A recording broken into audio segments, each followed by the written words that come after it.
rise today in strong opposition to the so-called Protection of Women and Girls in Sports Act, a bill that will actually do the opposite and make sports more dangerous for women and girls.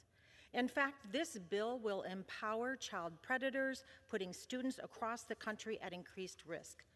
This is a one-size-fits-all bill that would apply equally to every sport, from K-12 schools to colleges. Currently, schools, parents, and communities manage youth sports leagues and write rules about who can participate in different sports at different levels.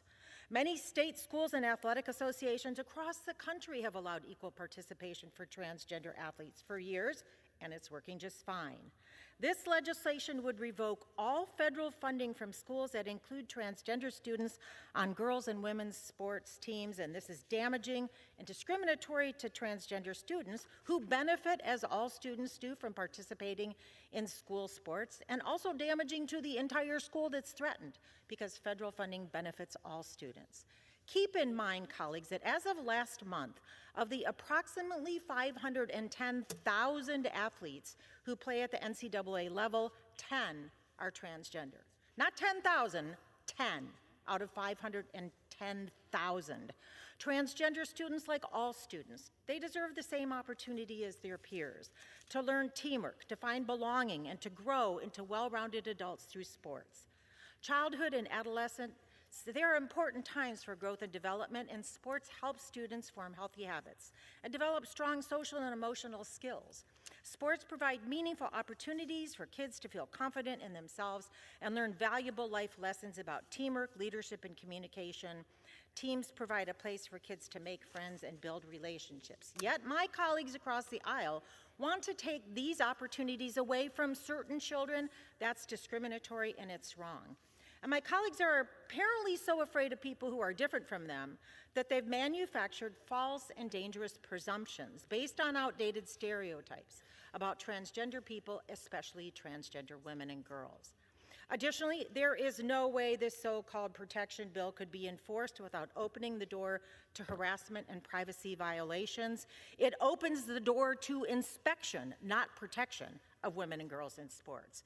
Will students have to undergo exams to prove they're a girl? We're already seeing examples of harassment and questioning of girls who may not conform to stereotypical feminine roles. Will they be subject to demands for medical tests, private information?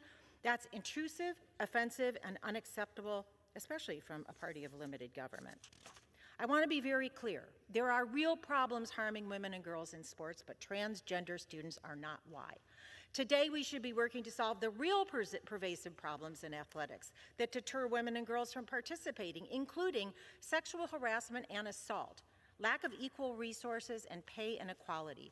We should be working on those issues and also on the issues that improve the lives of the people we represent back home, like increasing access to affordable health care and housing, lowering costs for everyday Americans, and fighting the climate crisis. But instead, here we are again. We've seen this time and time again. Republicans fearmonger about the trans community to divert attention from the fact that they have no real solutions to help everyday Americans with the pressing problems they face. We must not discriminate against kids because of who they are. Transgender youth already face high hurdles, and research shows that this type of discriminatory policy is associated with declines in mental health, higher suicide risk among already threatened LGBTQI youth. We don't need adults in Congress making things worse. As Republican Governor Spencer Cox from Utah said in his veto statement of a similar bill, when in doubt, however, I always try to err on the side of kindness, mercy, and compassion. So should we all, and I reserve the balance of my time.